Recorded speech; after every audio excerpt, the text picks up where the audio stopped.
Welcome back, you guys. Hope everyone is doing well. Today we are going to be diving into every major vault in the Fallout universe, what each one really was, the experiments Vault-Tec ran, and the grim and dark truth behind these supposed sanctuaries. The vaults were marketed as underground shelters that were designed to protect a select portion of the American population from total nuclear annihilation, but beneath the surface, both literally and figuratively, most of these vaults were designed to study human behavior under extreme conditions.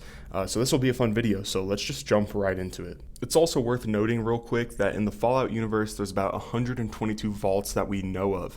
Now, not all of these vaults have lore behind them. We don't know, because they're in unexplored areas of the universe. So there is about 122 vaults that Vault-Tec was responsible for building, but we only have a pretty select few that actually have lore. So we'll be diving into all of the vaults that actually have lore behind them. Just worth prefacing before we get into the stories. Now let's jump into the stories. So starting us off here, we have Vault 3, which is in the Mojave Wasteland.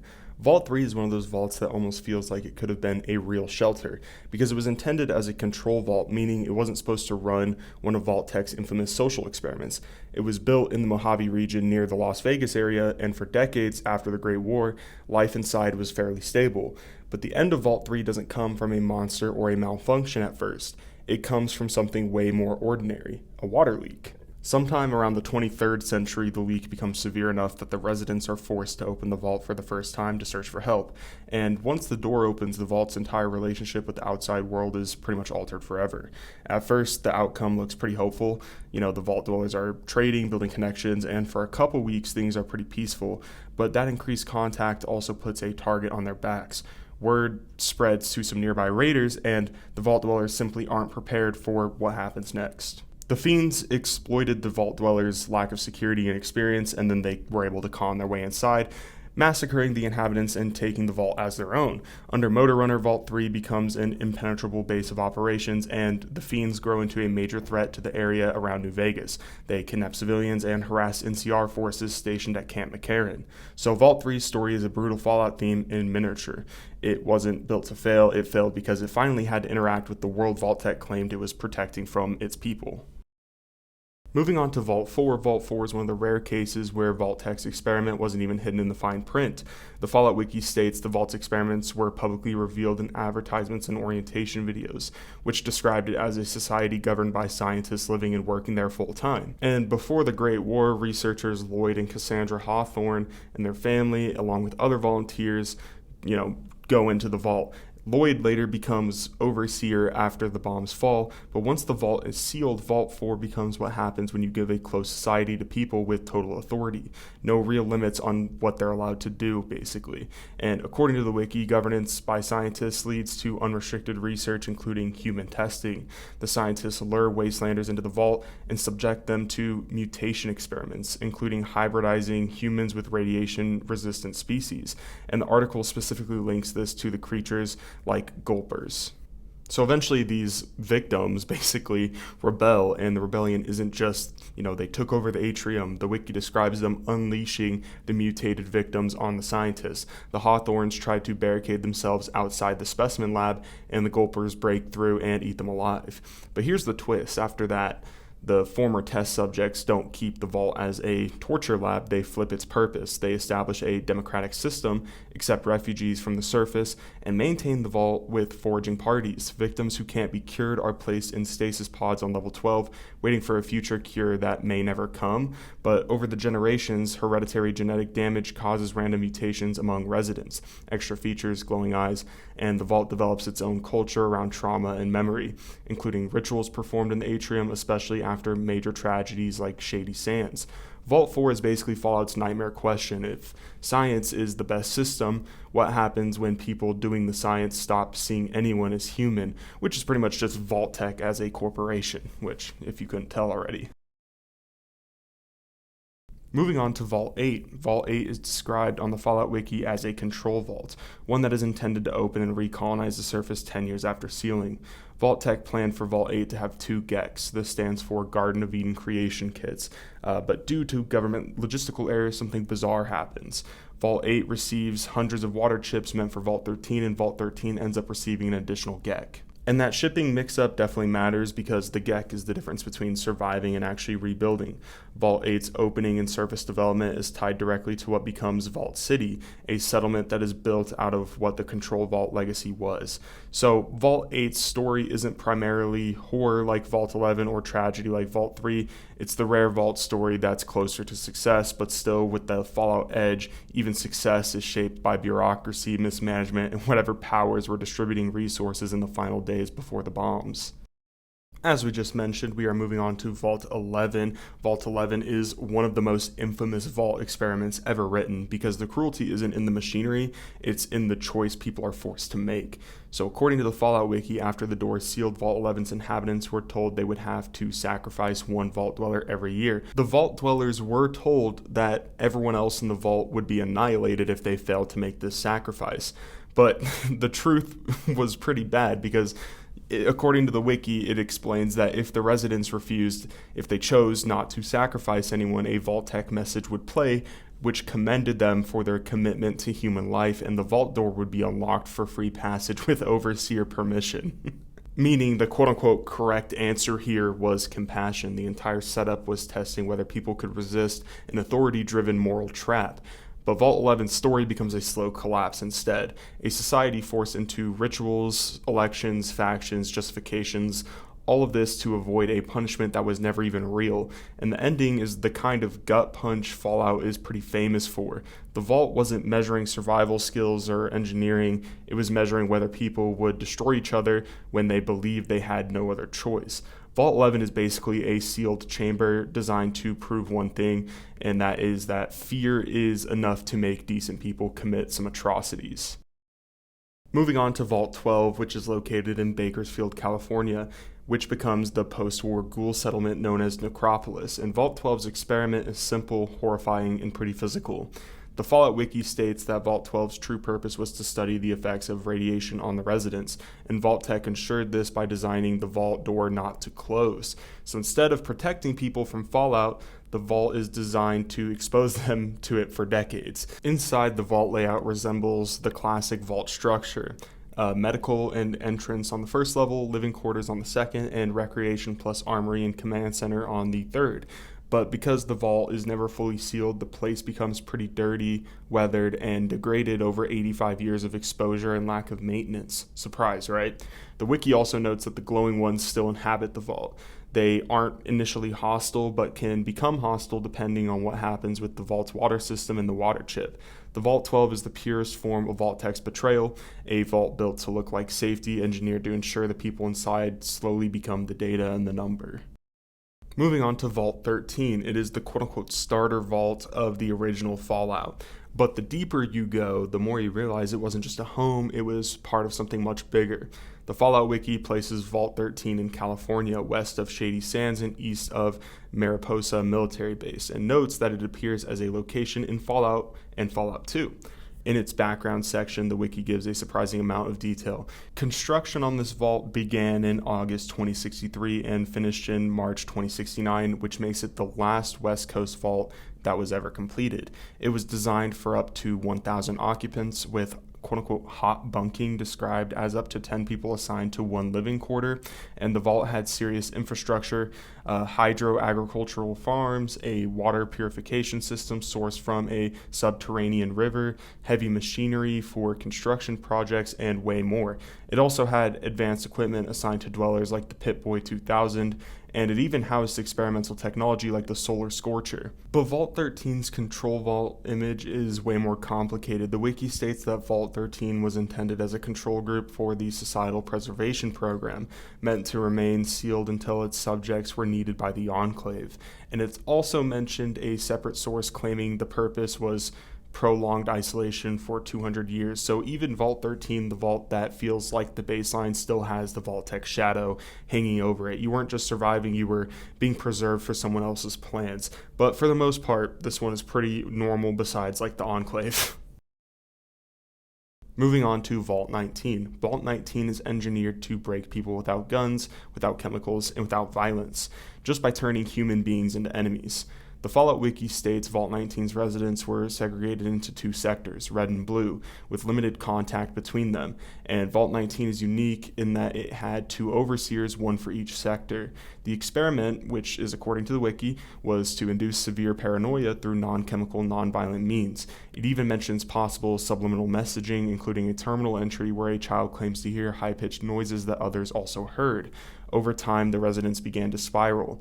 They interpret drafts from vents, blinking lights, and patterns like code and as evidence of sabotage. Each faction blames each other and even accuses the neutral doctor of drugging them up. While the reality is darker, the wiki states that the true culprits were the overseers deliberately creating incidents at Vault-Tech's discretion, basically. By 2281, the ultimate fate of the original inhabitants is unknown, but the vault is abandoned when escaped convicts led by Samuel Cook arrived there after splitting from the Powder Gangers. Vault 19 is the cleanest social experiment horror. Nothing supernatural had to happen, but Vault-Tech just had to make people believe the other side was the problem. Moving on to Vault 15, it is one of the most important vaults in Fallout lore, not because of what happens inside it, but because of what it creates after it opens. According to the Fallout Wiki, Vault 15 was located in Southern California, and its core experiment was social engineering.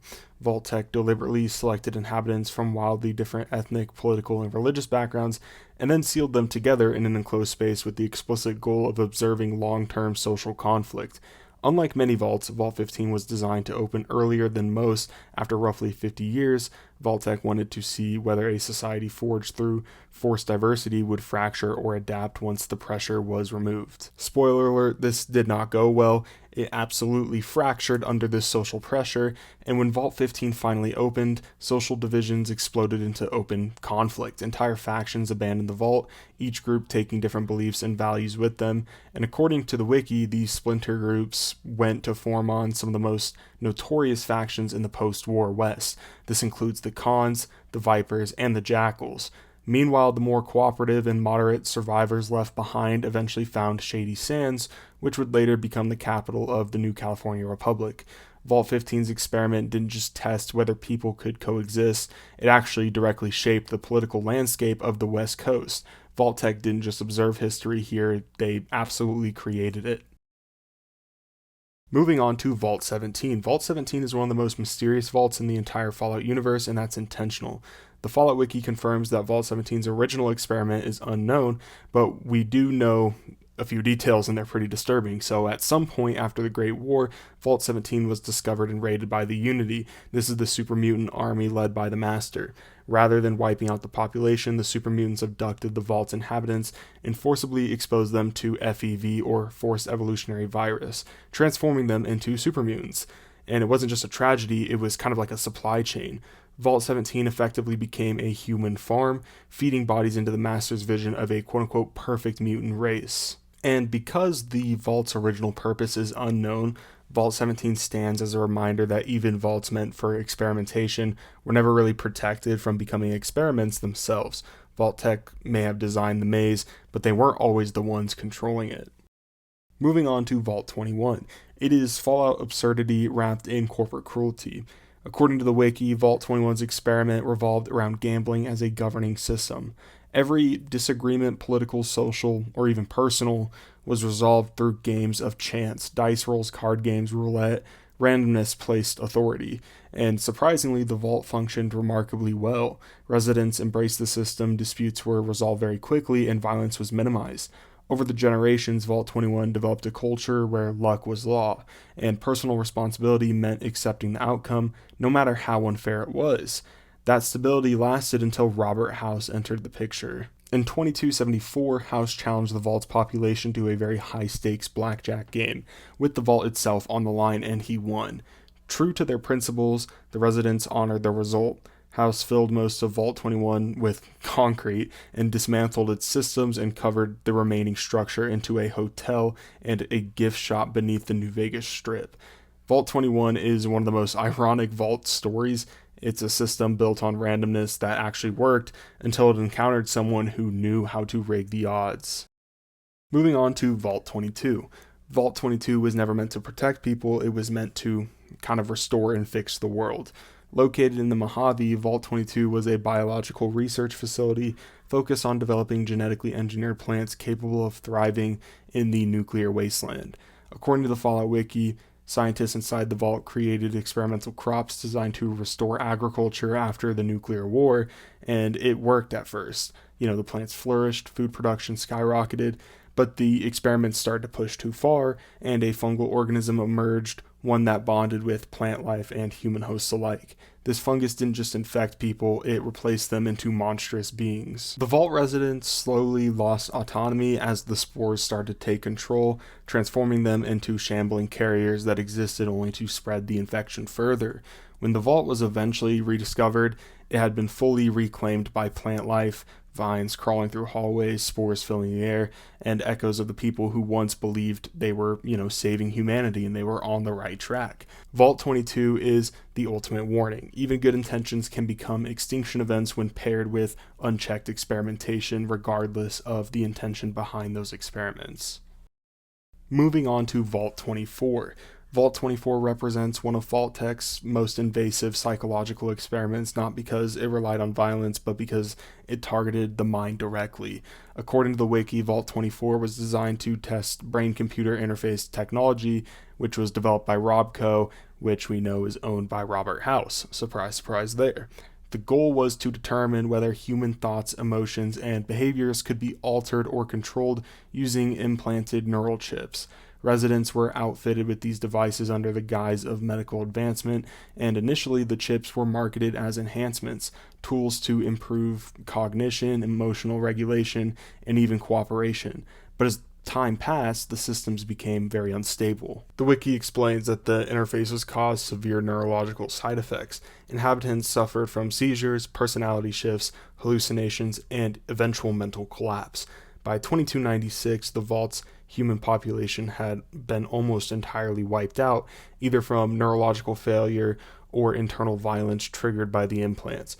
Vault 24's legacy isn't just technological horror, it's proof that Vault-Tec wasn't only interested in controlling environments, they also wanted to control the people themselves, if you couldn't tell already. Moving on to Vault 29.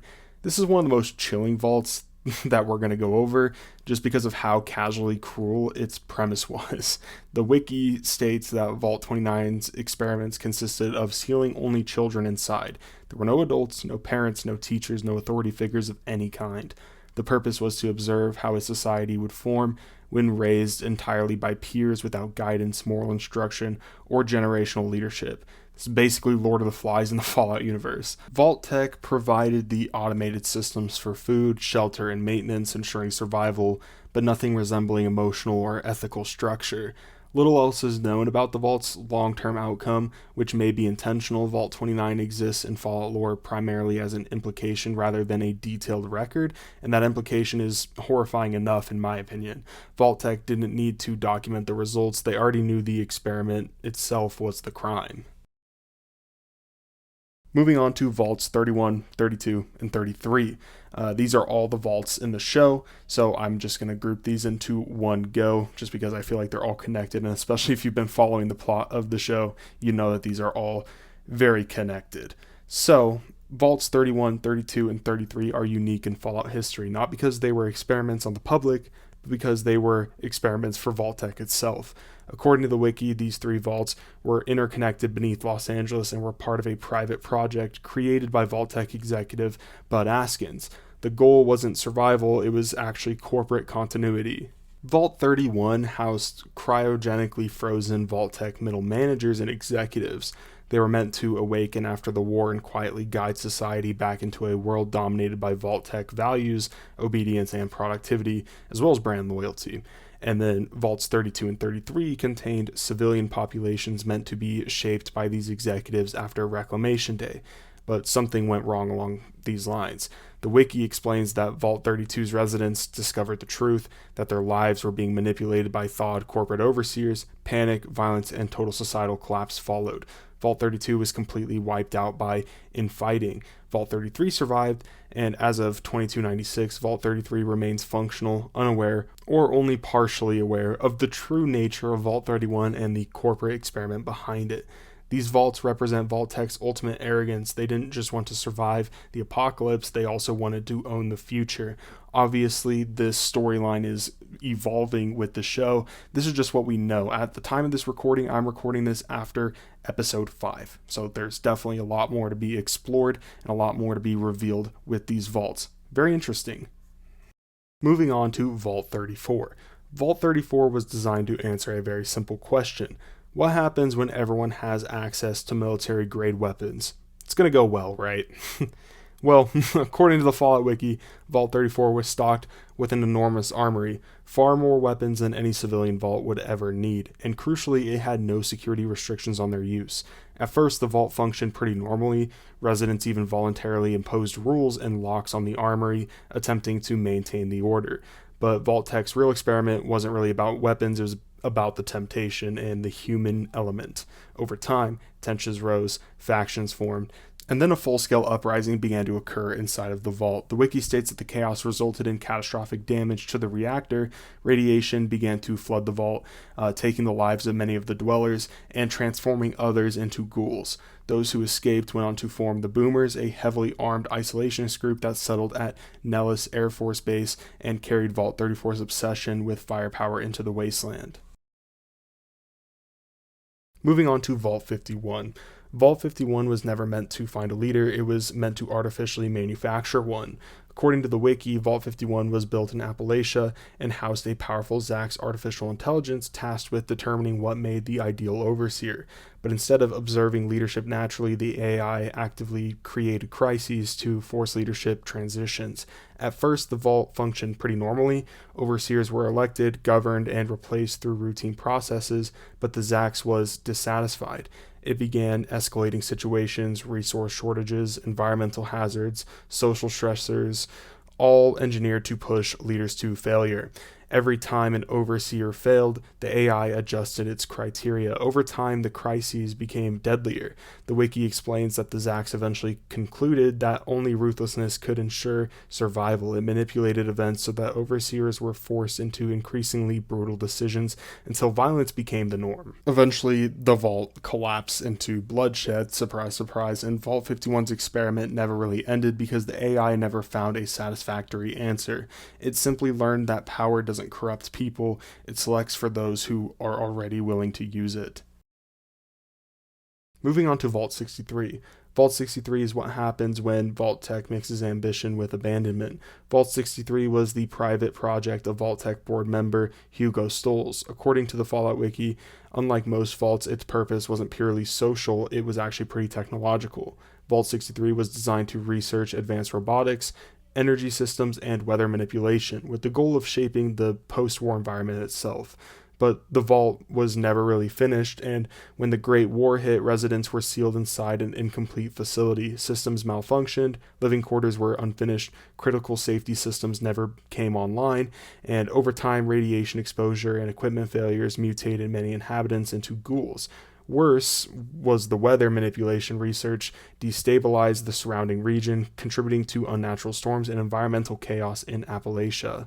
I wouldn't say Vault 63 is remembered for a single catastrophic moment or experiment, it's remembered for its decay. It's a vault that wasn't designed for any sketchy social experiment, really. It's just that it was abandoned long enough to do so and create that environment anyway. Moving on to Vault 75. It's one of the most disturbing vaults ever constructed by Vault-Tec because its victims never really had a choice. According to the wiki, Vault 75 was hidden beneath Malden Middle School in Massachusetts. Parents were allowed inside under the pretense of safety, but shortly after the sealing, Vault-Tec personnel executed the adults. Only the children were kept alive. The experiment's purpose was genetic and behavioral, to breed and train the perfect soldiers. Children were subjected to relentless testing, education, and physical conditioning. Those who didn't meet performance standards were quietly euthanized. Over generations, the vault produced highly capable youths, but also resentment. Eventually, the children discovered the truth about their parents, and they revolted, taking the lives of the scientists and attempting to escape. By the time the vault was rediscovered, it had been taken over by the Gunners, a mercenary group that unknowingly benefited from Vault-Tec's legacy of manufactured violence. Moving on to Vault 76. Vault 76 is often described as one of Vault-Tec's good vaults, but even that label deserves a lot of scrutiny. According to the wiki, Vault 76 was a control vault designed to open just 25 years after the Great War. Its inhabitants, known as reclaimers, were selected from the best and brightest of American society. Their mission was simple: it was to rebuild. Unlike most vaults, Vault 76 had no hidden social experiment, no overt cruelty, and no engineered collapse. Residents were trained for leadership, construction, science, and governance. But Vault 76 wasn't neutral. The wiki makes it clear that its purpose was ideological as much as it was practical. Vault-Tec wasn't just rebuilding civilization, it was rebuilding its version of civilization, one rooted in pre-war values, hierarchy, and centralized authority. As the Reclaimers emerged, they encountered a world already shaped by Vault-Tec's failures just 25 years after the events of the Great War and the bombs dropping. You had scorched plague outbreaks, mutated wildlife, and ruined vault experiments scattered across Appalachia. Vault 76 stands as the closest thing Fallout has to a success story, but even then it raises a very important question. If rebuilding means inheriting the systems that caused the apocalypse, was Vault-Tec really saving humanity at all? Moving on to Vault 77. Vault 77 may be the smallest vault in Fallout history and possibly the most psychologically cruel. According to the wiki, Vault 77 was designed to house a single adult male. There were no community, no companions, and no contingency plan. The only company provided was a crate of puppets. The vault's purpose was to study the effects of complete social isolation on a human being over the long term. There was no other people to interact with, and the inhabitant gradually bonded with the puppets, using them as a stand-in for conversation, relationships, and emotional support. Over time, the isolation took its toll, and the man eventually left the vault, mentally unstable but physically capable still, and entered the wasteland. Stories of a deranged figure attacking slavers with terrifying efficiency spread through Paradise Falls, where he became known as the Puppet Man. Moving on to Vault 79. Vault 79 wasn't built to save people, it was actually built to preserve wealth. According to the wiki, Vault 79 was designed to store the United States gold reserves, protected by members of the U.S. Secret Service. Unlike any of the other vaults, its residents weren't civilians, they were elite agents trained to protect national assets at any cost. For years, Vault 79 functioned as intended. The gold remained secure and the agents maintained order under strict protocols. But Vault-Tec once again underestimated the long game. A reactor failure occurred inside the vault, releasing radiation that killed or ghoulified many of the agents. Survivors sealed themselves deeper within the facility, maintaining security even as their numbers started to dwindle. Centuries later, Vault 79 becomes relevant again when the Reclaimers from Vault 76 discover it. A coordinated operation retrieves the gold, ending the vault's long vigil. Moving on to Vault 81. Vault 81 is one of the most morally complex vaults ever constructed, even taking into account everything we've talked about with other vaults in this video. According to the wiki, Vault 81 was split into two completely separate sections. The visible section housed ordinary civilians living what appeared to be a standard vault life, and the hidden section housed scientists working on a secret project, and that was the development of a universal disease cure. The actual plan was horrifying in its simplicity, however. Scientists were meant to expose the civilian population to controlled pathogens, monitor their immune responses, and refine a cure through repeated infection cycles, all without the residents knowing or consenting to it. But something went wrong. The wiki explains that the vault's overseer discovered the true purpose of the experiment and deliberately sabotaged it.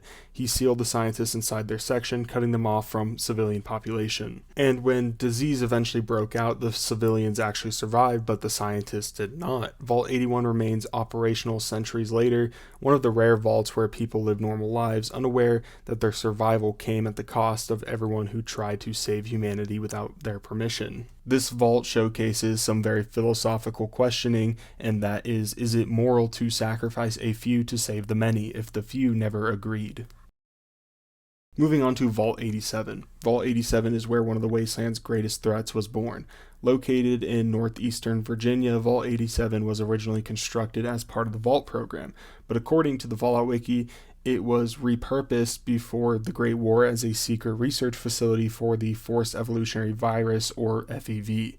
After the bombs fell, scientists began experimenting on the vault's inhabitants, exposing them to FEV in an attempt to create enhanced humans. And if you're familiar with FEV, it's no surprise to you that the results were catastrophic. Subjects were mutated into massive, aggressive creatures, super mutants, losing their intelligence but gaining immense strength and resilience.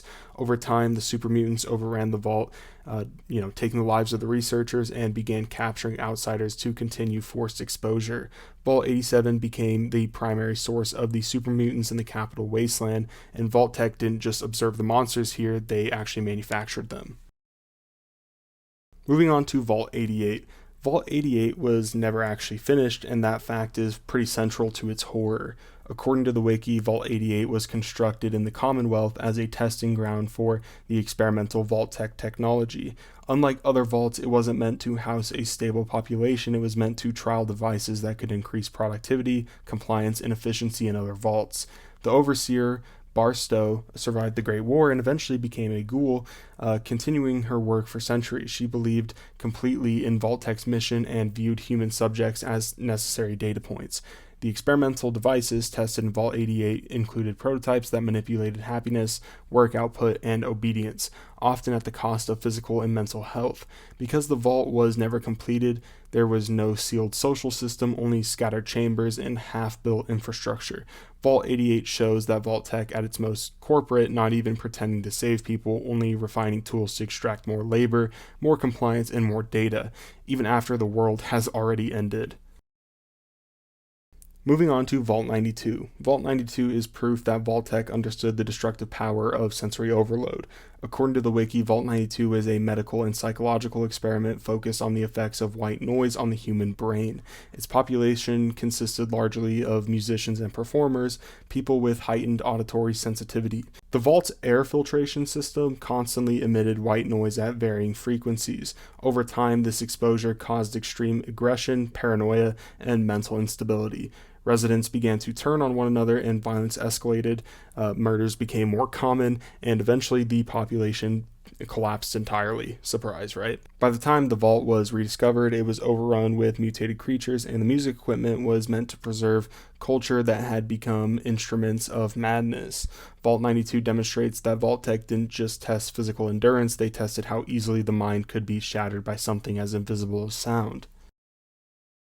Now moving on to Vault 94. Vault 94 stands out because its experiment wasn't built around cruelty, it was built around hope. According to the wiki, Vault 94 was populated entirely by pacifists, individuals committed to nonviolence. The experiment was designed to determine whether a peaceful society could survive in a hostile post-war world.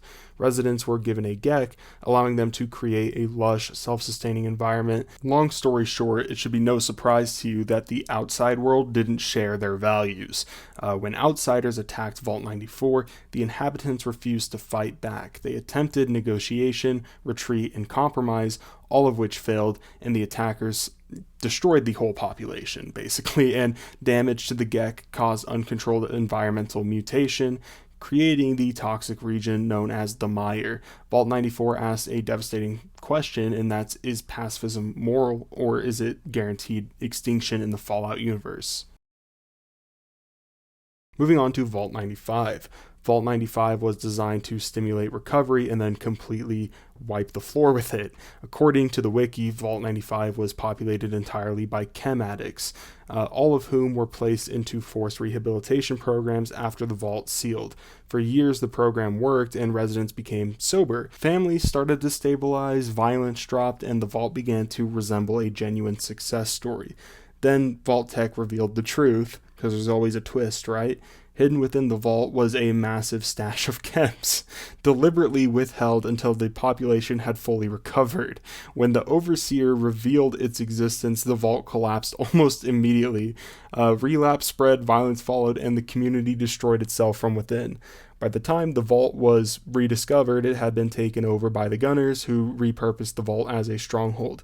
Vault 95 proves that Vault-Tec didn't want to know whether people could recover. They wanted to see how easily hope could be taken away from people in an instant. This is one of the craziest ones. Moving on to Vault 96. Vault 96 was never meant to protect a community, it was meant to protect results. According to the wiki, Vault 96 was located in Appalachia and functioned as a wildlife research facility. Its purpose was to study highly dangerous mutated creatures and develop countermeasures against them. Unlike most vaults, Vault 96 housed only 5 human residents. Each was assigned to a specific role and given strict performance quotas. Failure to meet these quotas resulted in execution by vault security systems. The experiment pushed its residents into constant fear, not just of the monsters they studied, but of the vault itself. Eventually, the scientists attempted to escape, and the wiki states that the attempt failed, and the vault's automated defenses killed them. However, several experimental creatures escaped containment, spreading into the surrounding wasteland. Vault 96 represent Vault-Tec's coldest logic, and that's human life was expendable as long as the data survived. Moving on to Vault 101. Vault 101 was designed to answer a terrifying question. What happens when authority is absolute and permanent? According to the wiki, Vault 101 was located near Washington, D.C., and its defining rule was that the vault would never open. Residents were told that the outside world was permanently uninhabitable, and the overseer of Vault 101 was granted unlimited authority, with no term limits or oversight. Over generations, this created a rigid, authoritarian society built on fear, secrecy, and misinformation. The vault functioned smoothly for decades until Overseer Alfonsi Almodovar, sorry if I said that wrong, secretly sent scouts outside, proving the foundational lie is false. When James, who was a doctor from the outside, joined the vault, his presence destabilized the whole system. His child, which was the lone wanderer from Fallout 3, ultimately escaped, triggering civil unrest and a security crackdown and open rebellion. Moving on to Vault 106, Vault 106 was a psychological experiment that began 10 days after the sealing. According to the wiki, Vault 106 air filtration system was deliberately altered to release psychoactive hallucinogenic substances into the ventilation systems. The effects were immediate and severe. Residents began experiencing paranoia, vivid hallucinations, violent impulses, and complete mental breakdowns. Families turned on each other. Reality itself became pretty unreliable. The substance in the air never really dissipated, and 2 centuries later, the air inside Vault 106 still causes hallucinations, making it nearly impossible for outsiders to tell what is real while inside. Vault 106 wasn't about observing madness, it was about seeing how fast it actually spreads and how little it takes to cause it. Moving on to Vault 108. Vault 108 began as a leadership experiment and ended as a cloning nightmare. According to the wiki, Vault 108 was designed with multiple compounding stressors. First of all, the overseer was terminally ill, ensuring an early leadership crisis. The vault was also intentionally deprived of entertainment systems, and critical systems were programmed to fail after 20 years. Oh, and they also gave residents access to heavy weaponry, so it's like a recipe for good things to happen. But the most dangerous element was actually the cloning lab.